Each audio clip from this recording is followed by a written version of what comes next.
Hello everyone and welcome back to the podcast, episode 25. I'm your host Adrian. I'd like to give out a quick mention to our new sponsor, Good Apples. They edit my videos, so make sure you have a look at them. And on today's show, I'll be reviewing the last regular season game as we played the New England Patriots at Gillette Stadium. So let's get into it. So we got blown out in this one. It was pretty close for 2.5 quarters. I would say that. In the last quarter and a half, New England just ran right over us. But like I said, 2.5 quarters, it was pretty close. Half time, the score was 17-10. Patriots had first possession of the ball. In 3 plays, they ran it down all the way to score a rushing touchdown. So Drake May didn't have to throw a pass on New England Patriots' first series. They had 3 rush attempts and they rushed for about 75-80 yards on 3 rush plays and punched it in on the 3rd rushing attempt. So I knew after that we would lose the game. It was just a matter of how much. Our first possession, we responded pretty well. Quinn Ewers hit Ted Weiss Jr. for a nice connection on the first passing plays of the game. Seems like Quinn Ewers and Ted Weiss Jr. the 2 rookies, they've got a good connection between each other there. We were able to get all the way into the red zone, but we couldn't. I think it was 4th down and 1. We tried a play action pass.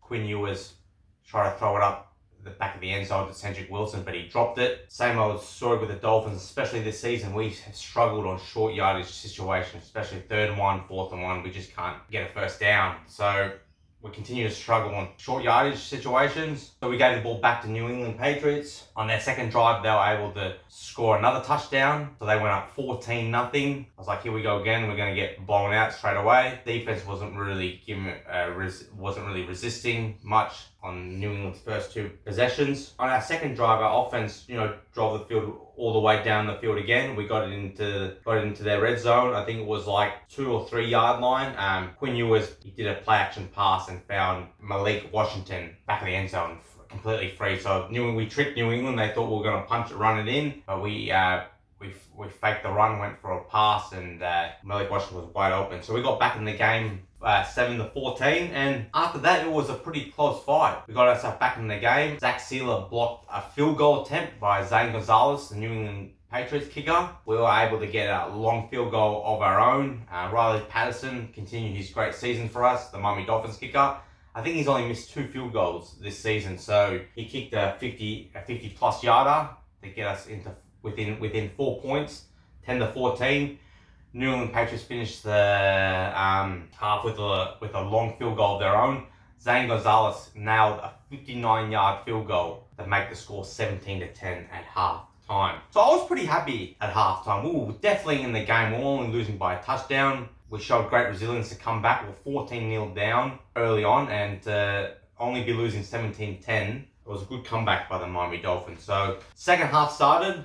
We started with the ball. This time, once again, we drove down the field. Quinn Ewers looking good. Couple of nice screen passes, couple of nice throws downfield. And then I think we had the ball in the red zone around New England's 20-yard line. He tried to force it to Ted Weiss Jr. He had 2 free open men underneath. I think it was Dolchich and Washington. He had 2 free players underneath, but he tried to force the ball, a deep throw into the end zone to Ted Weiss Jr., and he completely missed him. It was a terrible throw, and he ended up getting intercepted. But he'll learn from that. So he got intercepted, and then after that, it was just all New England Patriots. They ran away with the game. Drake May is, I hate to say it, but he's going to be an elite quarterback in his NFL career. He's just we couldn't get any pressure on him. We didn't sack him once. Our pass rush was non-existent. We couldn't sack him with just 4 pass rushers rushing at him. We couldn't even sack him when we lined back up blitzes, and he just killed us with his arm and with his legs too. So it got pretty bad in the 4th quarter. Quinn Ewers ended up getting injured. He took a sack. I think he landed on his knee, so I think it was precaution. We just took him out and put Zach Wilson in the game just in garbage time when the game was already done. Zach Wilson had a couple of incomplete passes. That was it. They put in their backup quarterback, Dobbs. Last quarter it was just pretty much all the backups playing the finish off the game. So we end up getting blown out 38-10. The Patriots have swept us for the first time since the 2016 season when they had Tom Brady and Bill Belichick as quarterback and head coach. So, it was a disappointing way to finish the regular season. So, I knew we were going to lose this game because we didn't have A-Chain on offense. We didn't have Darren Waller, our tight end. We didn't have Jalen Waddle, a main wide receiver. on defense, we didn't have Mika Fitzpatrick, so we're missing a few players and main players, especially on offense. So, but I knew we'd lose, but I thought we were putting in. I just wish we were more competitive. We were competitive for 2.5 quarters, but it still ended up being embarrassing. So anyway, let's look at the player stats. And Quinn Ewers, started off really well and then struggled in the second half. He completed 16 passes for 23 attendance, 137 yards, 1 touchdown, 1 interception. He got sacked 4 times, rating 81.3. Zach Wilson came in the game with the last 5-10 minutes of the game. He was 0 from 2, 0 yards, rating 39.6. Rushing stats, Jalen White was our main running back in this game with A-Chain out injured. He had 13 carries. He struggled, 23 yards, average 1.8, 0 touchdowns, 7 long. He fumbled it twice.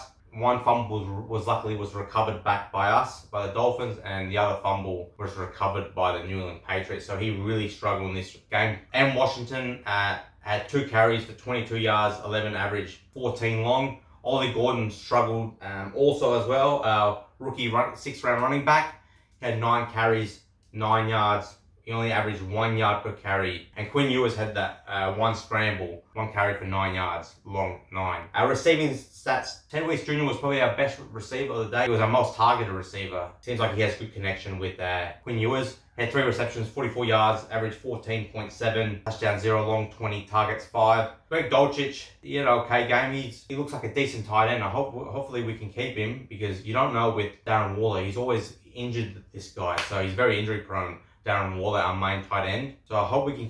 Greg Dulcich is a good backup. Could be a starter in the future. You never know. The way he's playing, he's a good player to have. I think he's done really good since joining the Dolphins. Dulcich, 3 receptions, 31 yards, 10.3 average yards per catch, long 20, targeted 4 times. T. Washington had 2 receptions, 26 yards, averaging 13, 19 long, 3 targets. Jay Wright had 2 receptions over running back, had 2 receptions, 17 yards, average 8.5 yards per catch, 13 long, 2 targets. Jay Hill, our other tight end, backup tight end, had only had 1 catch, 8 yards, targets 1. And Washington had 3 receptions, 6 yards, averaging 2 yards per catch. He had that touchdown catch in the first half, our only touchdown of the game, long 5, targets 4. Alec Ingo, our fullback, had 1 reception, 3 yards, averaging 3 yards per catch, targets 2. Ollie Gordon only had 1 catch for 2 yards, targeted once. And Cedric Wilson, he had 0 receptions, 0 yards, and targeted twice. And he had that crucial dropped catch on 4th and 1 in the first quarter. Yeah, that was a crucial. He should have caught it. Let's look at our key defensive players of the game. Our defense got destroyed by Drake May and their running game. I think they ran for nearly 250 rushing yards. Jordan Brooks had 9 tackles overall. So on a positive note, Jordan Brooks, he led the tackles in NFL this season. Out of all the defensive players, he had the most tackles in NFL. So he comes number 1. I was happy he played. He come in the game with a hamstring injury and he played through the pain. He wanted to be the leading tackler in the NFL. So he ended up with 183 total tackles. So well done, Jordan Brooks. Dante Trader had 3 tackles, 3 assists. Jordan Phillips, our defensive tackle rookie, has 6 total tackles. And T. Dotson, our other linebacker, had 8 overall tackles. So it wasn't really much on defense there, as we didn't even get sacked, we didn't get a turnover. Yeah, it was pretty bleak by the defense. So that recaps the blowout loss to the New England Patriots, 38-10. It just shows how much we've regressed. We've gone backwards as a team. Our Week 2 matchup at Hard Rock Stadium this season, we lost a close game. We could have won that game at the end. We lost 33-27. Fast forward about 3 months later to the end of the season, we get blown out by New England Patriots. So I hate to say it, but New England Patriots and Buffalo Bills have, New England Patriots have definitely surpassed us now. Buffalo Bills have, they've been superior to us for quite a while now. And if we're not careful, we could get behind the Jets, because the Jets have got, they got the 2nd overall draft pick, and they got a lot of draft picks to cash in on. They drafted away Quinn Williams, their defensive tackle, to the Cowboys. They drafted away Sauce Gardner to the Colts. I think they were both number 1 first-round draft picks. So they are loaded. I think they have like 3 first-round draft picks going into next season. So if we're not careful, we're going to be last in the AFC East. They're going to overtake us as well. We're going to make sure we get our draft picks right.